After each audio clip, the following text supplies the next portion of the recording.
दोस्तों नमस्कार। मैं केपी सिंह। आप देख रहे हैं अपना चहेता न्यूज़ चैनल पीपल बिल। बात शुरू करने के पहले आप लोगों से अपील करनी है कि पिछले कुछ दिनों से आपका हमारे चैनल को प्यार कम मिल रहा है। ख़ासतौर से अपने नए दर्शकों से हमारा ये कहना है कि वो अगर हमारे चैनल को प्रोत्साहित करना चाहते हैं तो वो हमारे चैनल को ज़रूरी तौर पर लाइक करें, सब्सक्राइब करें और जो हमारा वीडियो है उसको ज़्यादा से ज़्यादा संख्या में शेयर करें। खुद तो ऐसा करें ही, वो जो है जो उनके ऐसे रिश्तेदार, ऐसे परिवार के लोग और ऐसे मित्र जिन्होंने अभी तक हमारे चैनल को देखा नहीं है या चैनल को देखा तो है लेकिन उन्होंने अभी तक वो सब्सक्राइब नहीं किया है, उनको भी वो प्रेरित करें, उनको भी इस बात के लिए समझाएं, तैयार करें कि वो भी हमारे चैनल का लाइक और शेयर और सब्सक्राइब करने का काम ज़्यादा से ज़्यादा संख्या में करें। पुराने जो हैं हमारे दर्शक, उनसे तो हमारी गुजारिश है कि वो तो सब्सक्राइब तो उन्होंने अब किया ही हुआ है, और लेकिन वो साथ साथ में हमारे वीडियो को निश्चित रूप से वो इसीलिए बार बार हमारा चैनल देख रहे होंगे कि उनको हमारा चैनल पसंद आ रहा होगा, तो हमारे चैनल को बढ़ावा मिले, हम और जो है ज़्यादा जोश के साथ में काम कर सकें। तो इसके लिए ये सहयोग उनका बहुत ज़्यादा अपेक्षित है कि वो हमारे चैनल को ज़्यादा से ज़्यादा संख्या में शेयर करें। और अंत में ये कि सारे हमारे दर्शक वो हमारे जो वीडियो के कंटेंट से सहमत हों या ना हों, वो जो है वो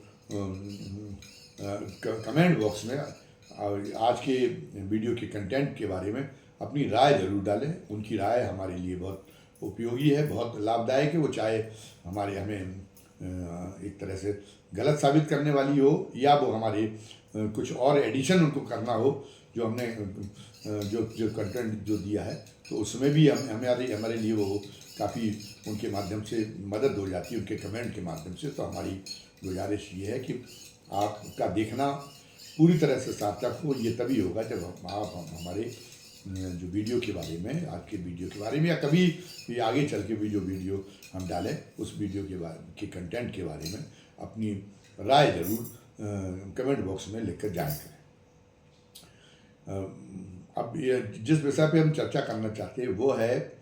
कि जो सरकार ने एक मोर्चा खोल दिया राष्ट्रपति के माध्यम से उच्चतम न्यायालय के खिलाफ। वो ये था कि उच्चतम न्यायालय ने जो पिछले प्रधान न्यायाधीश थे गवई साहब, उन्होंने तमिलनाडु का जो एक विधेयकों का मामला था, वहाँ के राज्यपाल बराबर के विधेयक को न तो ये है वापस लौटा रहे थे, ना ही वो विधेयक को राष्ट्रपति को भेज रहे थे, ना ही वो मंजूर कर रहे थे, और उसको 3 और 4 साल हो गए थे। और जब कोई एक सरकार 5 साल के लिए केवल चुनी जाती, 5 साल में वो चुनाव के दौरान उसने जनता के साथ में जो वायदे किए थे उन्हें पूरा साबित करना होता है, वरना तो वो फिर जो है वो अगर वो वायदे अगर पूरा के नहीं कर पाती तो फिर जनता ये समझ लेती कि ये या तो नाकारा है बहुत ज़्यादा, या ये जो है इसने झूठ बोलकर हमको गुमराह किया था और वो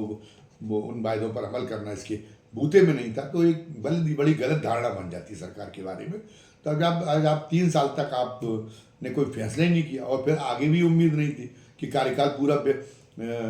व्यतीत होने तक फैसला नहीं होगा। तो ये तो एक अप्रत्यक्ष तौर से एक तरीका हो गया किसी चुनी हुई सरकार को गिराने का और ये व्यवस्था करने का कि फिर उसको आइंदा उस पार्टी को लोग दोबारा चुने भी नहीं, क्योंकि अगर ये भी समझ भी लें कि अगर वो वायदे पूरे नहीं कर पाई, वो काम नहीं कर पाई, तो उसकी वजह वो खुद नहीं है, उसकी वजह है केंद्र सरकार के एजेंट के रूप में उसके राज्य में काम करने वाले राज्यपाल। अगर ये वो समझ भी लें तब भी उन्हें ये लगता है कि हम अब क्यों, जब यही स्थिति बनी रहनी है, अगली बार हम फिर चुनेंगे तो अगली बार फिर वो सरकार को केंद्र द्वारा काम नहीं करने दिया जाएगा राज्यपाल के माध्यम से, तो फिर हमारी ही समस्याएं बढ़ेंगी। तो फिर वो अपनी समस्याओं का निजात पाने के लिए पूरा समुदाय प्राय जो है लोगों में बड़ी क्रांतिकारी भावना एकदम तो होती नहीं है, लोग तो प्राय जो है ये समझौतावादी ही होते, तो फिर वो समझौता करने के लिहाज से चलते कि चलो ठीक है हम इस पसंद भली हमारी इस पार्टी के प्रति हो, लेकिन केंद्र में जो रूल कर रही पार्टी, हम उसी को चुन लेते हैं ताकि हमारे यहाँ पे काम बदस्तूर होते रहे और हमें भी खाम खामे जो है समस्याएं न झेलनी पड़े। दिल्ली में ऐसा ही हुआ, तमिलनाडु में भी ऐसे ही करने के लिए वो उसकी मंशा जाहिर थी, कोई उनके पास में इस बात का कोई तर्क नहीं है, जबकि लिखा हुआ है संविधान के अनुच्छेद 200 में कि राज्यपालों को उचित, निष्पक्ष और तर्कसंगत तरीके से विधेयकों के बारे में फैसला लेना चाहिए, लेकिन कोई तर्क नहीं था। आप 3-3 साल तक उसको अटकाए हुए थे। तो सुप्रीम कोर्ट ने एक तो जो 10 विधेयक वहाँ पे अटके हुए थे वो 3 साल से, उन सारे विधेयकों को ये कह दिया कि उन्हें राज्यपाल द्वारा स्वीकृत समझा जाए। एक तो उन्होंने ये कहा, और एक सुप्रीम कोर्ट ने उस समय गवई साहब वाली बेंच ने ये दूसरा ये कहा था कि ये जो है ये जो उन्होंने ये दूसरा उसने गवई साहब वाली बेंच ने ये कहा था कि ये कि राज्यपाल और राष्ट्रपति के लिए को एक समय सीमा के अंदर उसके बारे में फैसला ले लेना चाहिए। विधेयक के बारे में ये अनंत काल तक विधेयक को रोके रखने की छूट उसको नहीं दी जा सकती, जिसका कोई तार्किक आधार भी नहीं है। तो उन्होंने कहा कि इससे तो लोकतांत्रिक व्यवस्था खराब हो रही है। अब जब ये राय दी तो इस राय के खिलाफ सबसे पहले सरकार के बहुत वफादार बन के जो बेआबरू होके और कूचे से निकाले जा चुके हैं पिछले राज्यसभा के सभापति महोदय धनखड़ साहब ने, जगदीप धनखड़ साहब ने सबसे पहले इसकी मोर्चा खोलने की शुरुआत की। और वो पहले मोदी जी के पहले कार्यकाल में भी वो जो है सुप्रीम कोर्ट के खिलाफ मोर्चा खोलने का काम करते रहे। वो ये साबित करने की कोशिश करते रहे कि जो चूँकि संसद में बहुमत हमारे पास है और संसद ही सर्वोच्च है। जो बाद में सुप्रीम कोर्ट ने बता दी कि कोई न संसद सर्वोच्च है न सुप्रीम कोर्ट, संविधान सर्वोच्च है। लेकिन उस समय पे उन्होंने ये कहा था, और जो इंदिरा गांधी के समय में ये दिया गया था कि सब में हर मामले में तो कर सकती है, संविधान में तमाम तरीके के संशोधन तो कर सकती है सरकार, लेकिन उसका जो फंडामेंटल है उसको चेंज नहीं कर सकती। और लेकिन उन्होंने जो है धनखड़ साहब ने ये कहने की शुरुआत की थी कि नहीं, वो जनता को सर्वोच्च अधिकार दिए गए संविधान में, और जनमत की अभिव्यक्ति तो चुनाव के माध्यम से होती है, जो संसद ही जनमत का प्रतिबिंब होती है। तो संसद कुछ भी बदल सकती है, कोई भी फंडामेंटल नहीं है ये। और इसमें हम यहाँ मिलाई थी तत्कालीन विधि मंत्री किरण रिजिजू ने। तो उससे ये था, उससे सरकार के ये इरादे सामने आए थे कि इस संविधान को रद्दी की टोकरी में फेंकने वाली है और नया संविधान बोलाने वाली है, क्योंकि प्रधानमंत्री ने भी नहीं रोका अपने लोगों को ये इस तरह की बयानबाजी करने के लिए। तो ये तो वो तो आदतन थे, वो समझ रहे थे कि हमारी जो है हम इससे हम और ज़्यादा चहेते हो जाएंगे। भारतीय जनता पार्टी के नेतृत्व के धनखड़ साहब को ये विश्वास था और हमें और ज़्यादा बड़ा पद मिलेगा। जब वो राष्ट्रपति बन गए तो वो सोच रहे थे कि अब हमको जो है भारतीय जनता पार्टी हमारी इतनी वफादारी को, इतनी सेवा को, जो हम सुप्रीम कोर्ट से उसके पीछे झगड़े जा रहे हैं, तो उस सेवा का हमें पुरस्कार देगी, हमें राष्ट्रपति बना के देगी। लेकिन जब ये स्पष्ट कर दिया गया कि वो राष्ट्रपति नहीं बनाए जाने वाले, तो फिर उन्होंने कुछ दूसरे खेल शुरू कर दिए। पर उनके ऊपर वो सर्विलांस पर थे, भारतीय जनता पार्टी के केंद्रीय नेतृत्व थे, और पकड़े गए तो उनको जो है बेआबरू करके और उनको जो है तरह से बेआबरू होके निकल जाना पड़ा वो सभापति के पद से। और हालत ये हो गई कि सबसे ज़्यादा मुखर रहने वाले वो भारतीय जनता पार्टी के पक्ष से सबसे ज़्यादा मुखर नेताओं में से थे। आज उनकी यही पता नहीं चल रहा कि वो कहाँ हैं। विपक्ष सवाल कर रहा, गृह मंत्री से कह रहा है कि हमें उनके स्वास्थ्य की जानकारी दी जाए, हमें ये दी जाए कि उनके साथ में कोई अनिष्ट तो नहीं हो गया, और सरकार इस बात का जवाब नहीं दे पा रही है। तो आज उनकी बोलती बंद हो गई। आज वो इतने ज़्यादा डर गए कि वो सामने आके वो कहने भी नहीं चाहते। और मान लीजिए ये विपक्ष की एक तरह से तैयार किया हुआ एक नैरेटिव है कि नहीं, उनको जो है उनसे असंतुष्ट थे और उनको जो है उनसे जबरदस्ती इस्तीफा लिया गया है। अगर ये अगर आपको अगर ये भी गलत साबित करना है, तब भी आपको जैसे सामान्य तौर पर आप संबोधित करते रहते थे विभिन्न कार्यक्रमों को, तो आपको उसको रखना चाहिए था। आप तो जो आखिरी दिन भी, जब आपको पता नहीं था कि आज हमें इस्तीफा देने के लिए विवश होना पड़ेगा, और उस दिन आपने जो जज साहब हैं नोटकांड वाले, उनके महाभियोग के प्रस्ताव के बारे में चर्चा करने के लिए आपने बुला रखी थी अपने कार्यालय में विपक्ष को और सत्ता पक्ष को आपने, और उस दिन फिर भी आपने कार्यक्रम लगा रखा था जयपुर में। तो आप तो मतलब कार्यक्रमों में तो आपको तो बड़ा शौक था, आपका बड़ा उत्साह रहता था कि आप को अवसर मिलता रहे लगातार कि आप बोलते रहे। तो ऐसा नहीं कि आपको अवसर देने वाले लोग ना हों, आपके भी चाहने वाले लोगों की पर्याप्त संख्या है, लेकिन निश्चित रूप से अब आपकी किसी अज्ञात भय से या किसी और कारण से आप बोल नहीं पा रहे, आपकी बोलती बंद हुई। आपका ये बहुत ही इसको धनखड़ साहब का बहुत दर्दनाक हासिल कहा जाएगा। तो मैं ये बात कह रहा था, तो इस लाइन को धनखड़ साहब ने तो शुरुआत की और एक रास्ता दिखाने का काम किया भारतीय जनता पार्टी ने। फिर भारतीय जनता पार्टी ने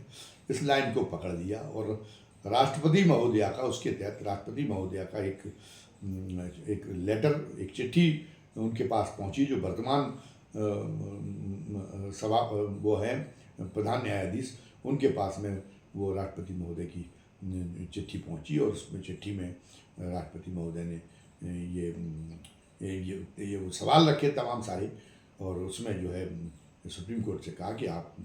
इसके बारे में हमें अगर उत्तर मिल जाएगा, हमें समाधान मिल जाएगा तो हमें बड़ी संतुष्टि होगी। तो फिर वर्तमान न्यायाधीश ने पहले तो कुछ दिनों तक उसको देखा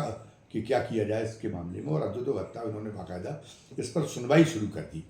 और सुनवाई में सत्ता पक्ष को भी मौका देने का, और जो इस के विरोध में है उसको भी मौका देने का, उनको भी मौका देने का निश्चय किया कि हम दोनों लोगों को सुनने के बाद, पर्याप्त अवसर वो दे रहे, तो दोनों लोगों को सुनने के बाद में हम कुछ अपनी व्यवस्था इस बारे में देंगे। एक बड़ा एक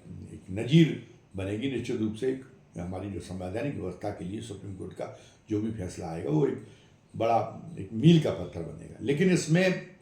अब सरकार की ओर से अभी 2-3 दिन पहले एक जवाब दाखिल हुआ है, उसमें सरकार ने अपनी बात को, जो राष्ट्रपति महोदया ने किया, उसी बात को जस्टिफाई किया है, और ये कहा है कि जो शक्तियों के संतुलन का सिद्धांत का प्रतिपादन जो संविधान में हुआ है, सुप्रीम कोर्ट के उस फैसले से, जिसमें उन्होंने राज्यपाल और राष्ट्रपति की विधेयक के बारे में फैसला लेने की जो है एक समय सीमा तय करने का प्रयास किया है, तो वो जो है वो एक तरह से संतुलन बिगाड़ने का प्रयास है। एक तो उन्होंने ये बात कही कि उसमें तो सुप्रीम कोर्ट अपने आप को ऊपर साबित कर रही है, और एक तरह से वो राज्यपालों को ये साबित कर देना चाहती कार्यपालिका को कि कार्यपालिका हमारे अधीनस्थ है। तो ये एक मैसेजिंग है। तो ये संविधान के, उन्होंने कहा कि ये जो है संविधान के सिद्धांतों के खिलाफ है। दूसरी बात ये उन्होंने कहा कि वो राज्यपालों के और राष्ट्रपति के अधिकारों को हस्तगत करने का प्रयास कर रही है, अधिकारों को हथियाने का प्रयास कर रही है। उसमें एक बात ये झलकती है कि वो मतलब उनके अधिकारों को उसको नाजायज तरीके से उसका कब्जा करने का प्रयास हो। तीसरी बात ये कि जो संविधान संशोधन करने का जो अधिकार संसद को है, ये कह के कि नहीं, ये समय सीमा तय करके उसने एक संविधान संशोधन का प्रयास किया। अब हम इसकी बारीकियों को जांचते हैं। पहली बात तो ये है कि संविधान की मंशा क्या है। संविधान की मंशा के अनुरूप कार्य होना चाहिए। तो संविधान की मंशा के अनुरूप कार्य ये है कि चुनी हुई सरकारों को पूरा एक अवसर मिलना चाहिए। संवैधानिक व्यवस्था तो चलेगी, लोकतंत्र तो तब चलेगा कि अगर राज्यों में अगर इतर सरकार चुनी जाती है केंद्र से इतर, तो वो भी अपना कार्यकाल पूरा करे और केंद्र सरकार भी पूरा करे। ऐसी स्थितियाँ बनी रहे, केंद्र को इस तक से कोई दुस्साहस करने का मौका न मिल पाए। ये हमारे संविधान की मंशा है कि वो अकारण ही चुनी हुई सरकार को प्रताड़ित करने का और उसको जो है गिराने का प्रयास करे, तो तभी लोकतंत्र बन पाएगा। तो जो आप ये काम कर रहे हैं, लोकतंत्र तो वहाँ पे भी नहीं, तमिलनाडु में भी लोकतंत्र में, आपने तमिलनाडु के साथ साथ में पंजाब में भी यही किया। आपने जो है पंजाब के साथ साथ में आपने वहाँ पे बंगाल में भी यही किया। तो जो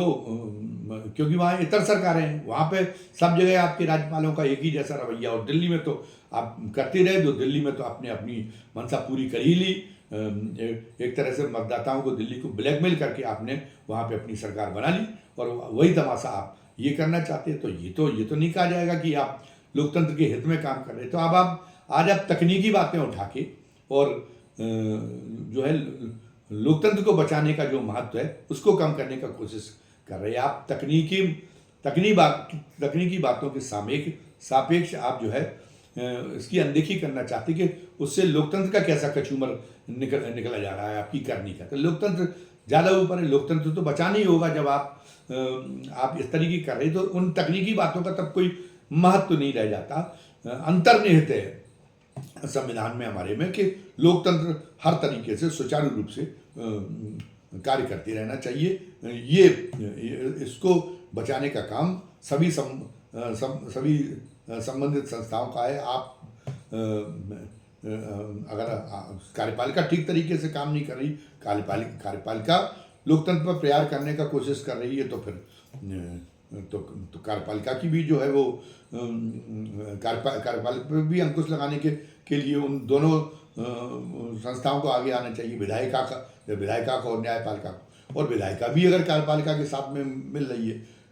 गई है और वो विधायिका भी इसमें या तो अनदेखी कर रही है या विधायिका कार्यपालिका की ऐसी निरंकुशता का समर्थन कर रही जो लोकतंत्र का सत्यानाश करने वाली है, तो फिर न्यायपालिका की ये जिम्मेदारी है। वरना तो फिर इन संस्थाओं के होने का कोई मतलब ही नहीं है। तो न्यायपालिका ने लोकतंत्र को बचाने का जो सर्वोच्च उद्देश्य होना चाहिए तीनों संस्थाओं का, वो उसने उद्देश्य का निर्वाह किया। वो जो दो संस्थाएं नहीं कर रही थी तो इसलिए किया। तो ये तकनीकी बातों को कोई महत्व नहीं दिया जा सकता। फिर भी तकनीकी बातों को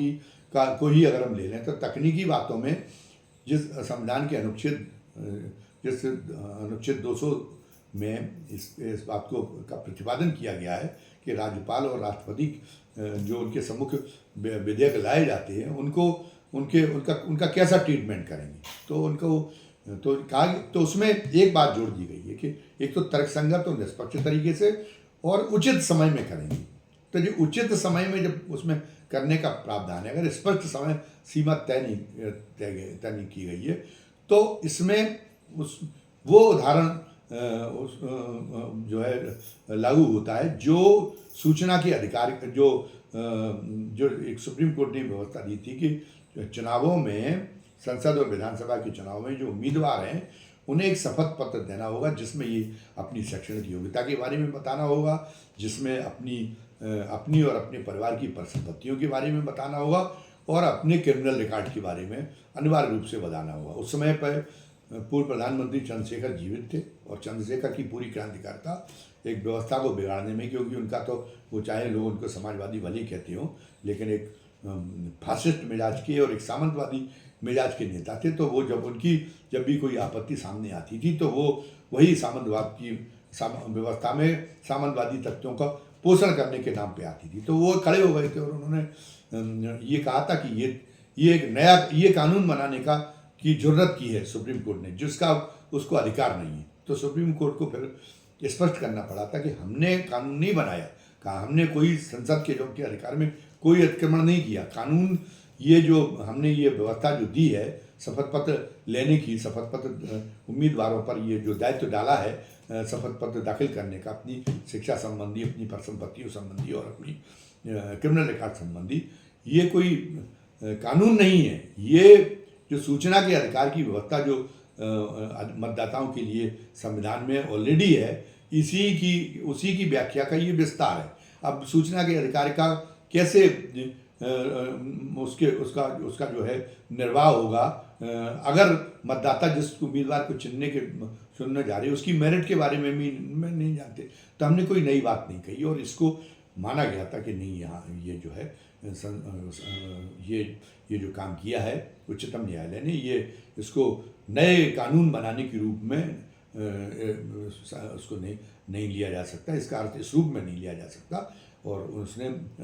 जो बने हुए कानून है उन्हीं की सीमाओं के अंतर्गत उन्हीं की व्याख्या करके और ये व्यवस्था को, जो नई व्यवस्था को लागू की। लेकिन है वो जो संविधान की जो नियम है उन्हीं के दायरे में ही। इसी तरह से इसमें लागू होता है। हमने पहले ही जिक्र कर दिया कि राज्यपाल से ये कहा गया है उसमें अनुच्छेद 200 में कि वो उचित समय पर इसको जो है वो उसका निस्तारण करेंगे जो विधेयक उनके पास में आया है। अब उसमें राज्यपाल के अधिकारों की हस्तक्षेप की भी बात भी, जैसे उन्होंने कही कि आपके राज्यपाल के और राष्ट्रपति के अधिकार हथियाना चाहती है राज्यपाल और राष्ट्रपति के को अपना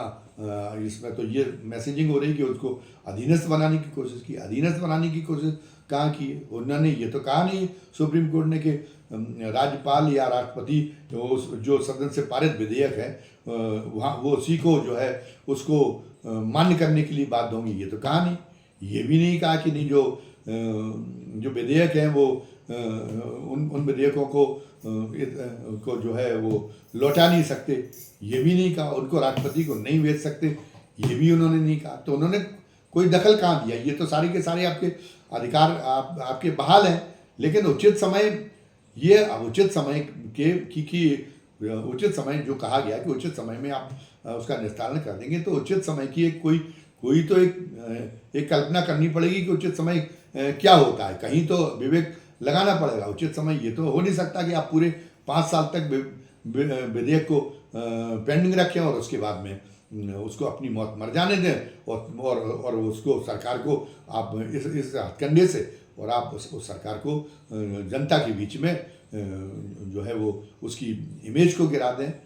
उसको जनता के बीच में उसको बदनाम और नाकारा साबित कर दें। इसकी तो आपको इजाज़त नहीं दी जा सकती। तो ये जब उसमें लिखा हुआ है तो अपने आप में ये उसी तरह से इंक्लूड है जो सूचना के जो इसमें जो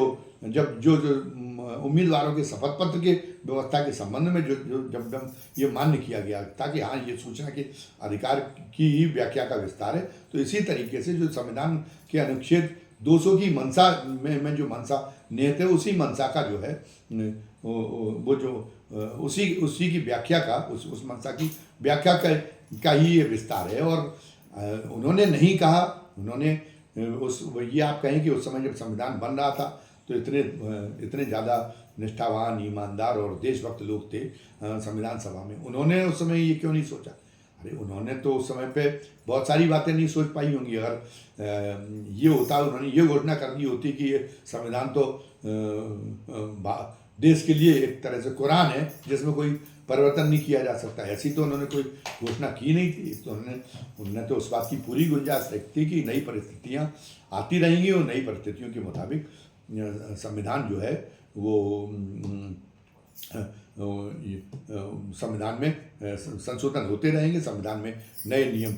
जोड़े जाते रहेंगे। और साथ साथ में ये भी है कि उन्होंने कई जगह पे ये सोच के कि हमारी एक बहुत ऊंची परंपराओं का जो हमारा लोकतंत्र जैसे जैसे आगे बढ़ेगा वो ऊंचे मानदंडों का उसका उच्च मानदंडों का निर्वाह करेगा। उनको ये पता नहीं थी कि ऐसे लोग सरकार में आ जाएंगे जो पता चला कि संविधान की मंशा कुछ और है और वो संविधान की मंशा के वो दूसरी मंशा रखते हैं। और वो जो उन्हें सत्ता तो मिली है लोकतंत्र के माध्यम से, और वो लोकतंत्र है जो उनकी भ्रूण नाल है, उसी लोकतंत्र को वो खत्म करने का प्रयास करेंगे। तो ऐसा भी उन्होंने नहीं कहा था, लेकिन ये कोई गुंजाइश नहीं सोची थी कि उन्होंने कि जहाँ पूर्णता हम नहीं दे पाए इस नाते ये भरोसा करके कि आने वाले लोगों की कुछ इच्छा पर छोड़ना चाहिए, उनकी जो है उनका जो सद्भाव है, जो गुडविल है, उस पर कुछ बातें छोड़ी जानी चाहिए। इस मंशा से अगर उन्होंने उसको पूर्णता प्रदान नहीं की थी तो इसका मतलब ये नहीं है कि वो संविधान उसके विरोध में है। अगर उस गुडविल को अगर उसको जो एक नियम को है उसको कोई पूर्णता प्रदान करने का प्रयास होता है तो वो जो है वो संविधान निर्माताओं की मंशा के खिलाफ हो जाएगा या संविधान के खिलाफ हो जाएगा। ये इसमें ये बात कहीं नहीं जुड़ती। ये तो एक कुतर्क है, और कुतर्क तो तर्क तो हर चीज़ की हो सकती है। वरना तो एक हत्या के मुकदमे में लोगों ने देखा होता 34 गवाह भी मिलते, वो पता चला कि सालों मुकदमे कैसे चलते जाते, क्योंकि जिसने सबके सामने सरेआम हत्या की है उसके वकील के पास में भी तर्क होते, तो आपके पास में भी तर्क है। तर्क का महत्व नहीं है, महत्व इस बात का है कि मंशा आपकी क्या है, मंशा आपकी अगर अगर आप उस लोकतंत्र के प्रति अपने को कर्जदार समझते हैं, जिस लोकतंत्र के प्रति जिस लोकतंत्र की वजह से आज आप सत्ता में हैं, तो उसके जो है उसके नमक का हक आपको अदा करना पड़ेगा। यही आपकी ईमानदारी है, यही आपकी एक ज़मीर की परीक्षा है। अब इन बातों पर भी गौर करना पड़ेगा कि जो हमारे देश में असाधारण किस्म की विविधता है, उसका परिणाम ये है कि यहाँ पर जब एक पूरे देश का सवाल आ जाता है तो एक तरह से राष्ट्रीय अस्मिता लोगों के बीच में प्रबल रहती है, और जब किसी इलाके में आ जाता है तो वो क्षेत्रीय अस्मिता, क्षेत्रीय आकांक्षाएं काम करती हैं। तो इसलिए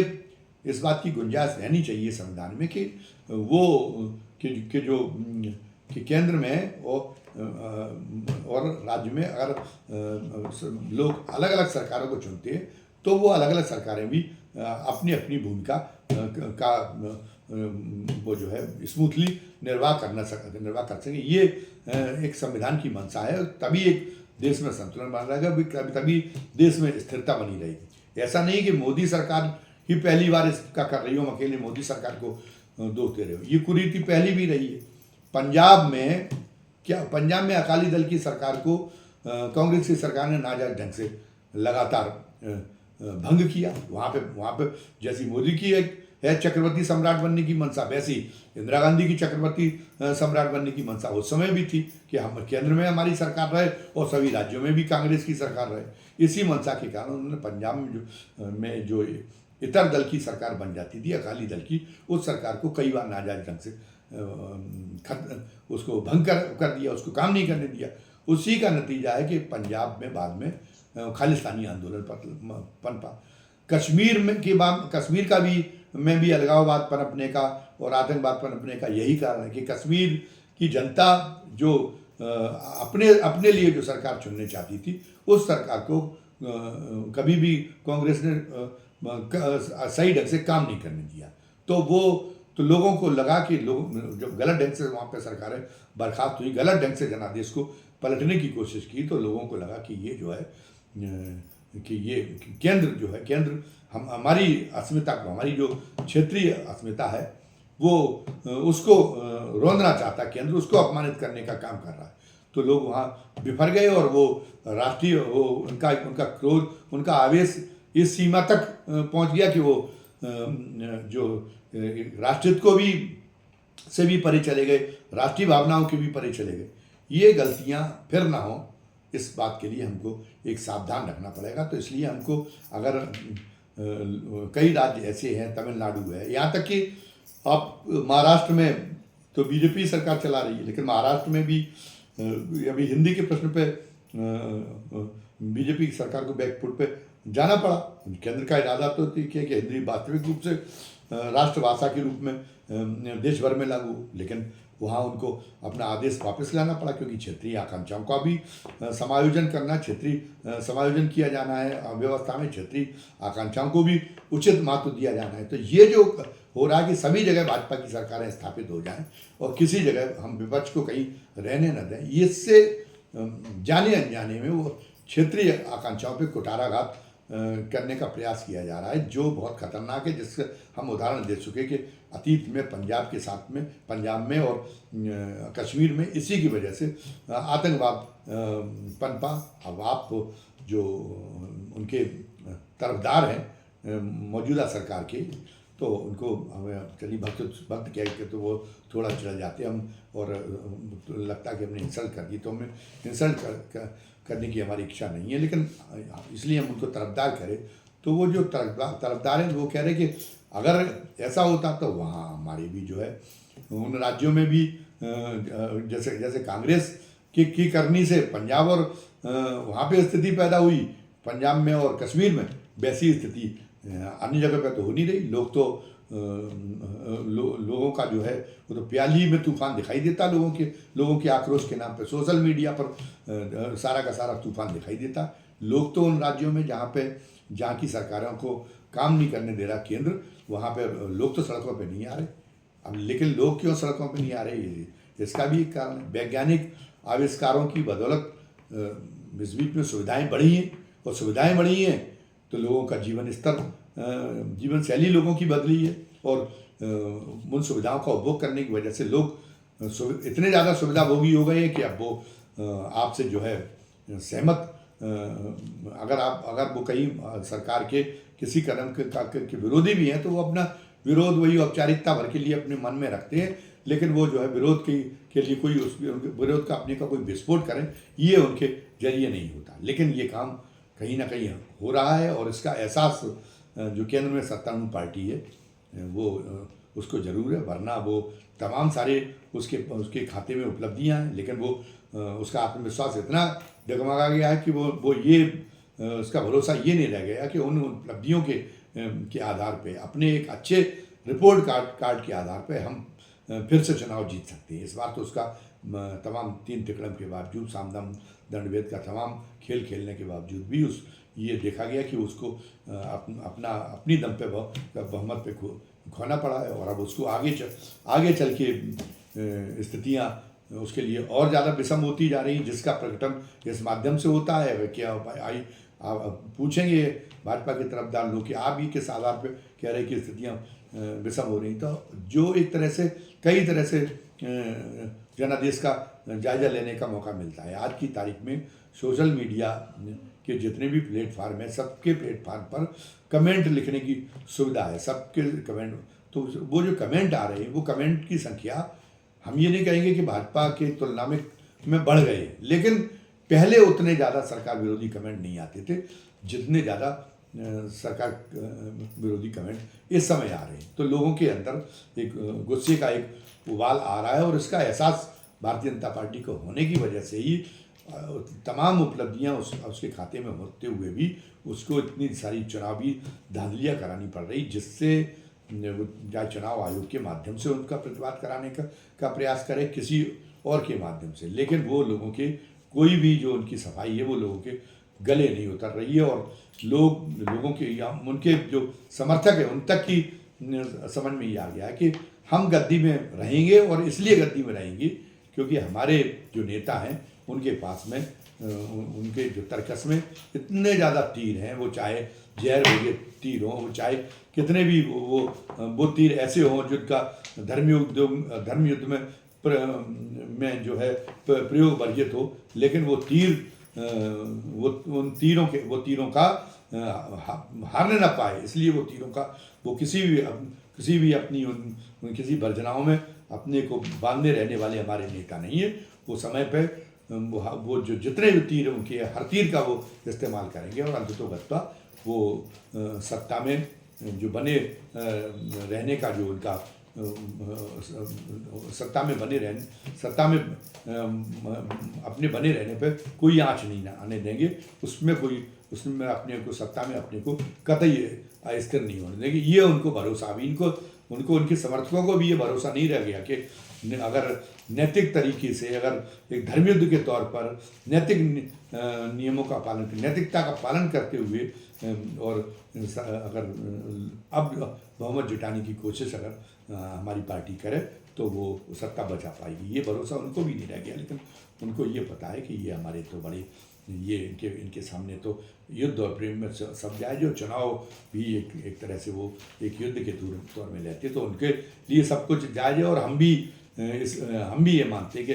जायज, हमारी सत्ता बनी रहनी चाहिए। तो इस आधार पर उनकी मजबूती बनी हुई है, लेकिन ये एक बड़े संवैधानिक टकराव का रूप नहीं लेगी। ये जो सुप्रीम कोर्ट में ये जो केंद्र के बीच में और सुप्रीम कोर्ट के जो पिछले दिए गए फैसले को लेके जो अखाड़ा एक तरह से हो रहा है, अखाड़ेबाजी जो हो रही है, इस अखाड़ेबाजी की परिणति बहुत ही सुकूनदायक, बहुत ही शांतिदायक स्थितियों में होगी, और कोई भी संवैधानिक टकराव किसी खतरनाक बिंदु पर नहीं पहुंचेगा। इस कामना के साथ में आज का हम वीडियो समाप्त करते हैं। धन्यवाद। जय हिंद, जय भारत।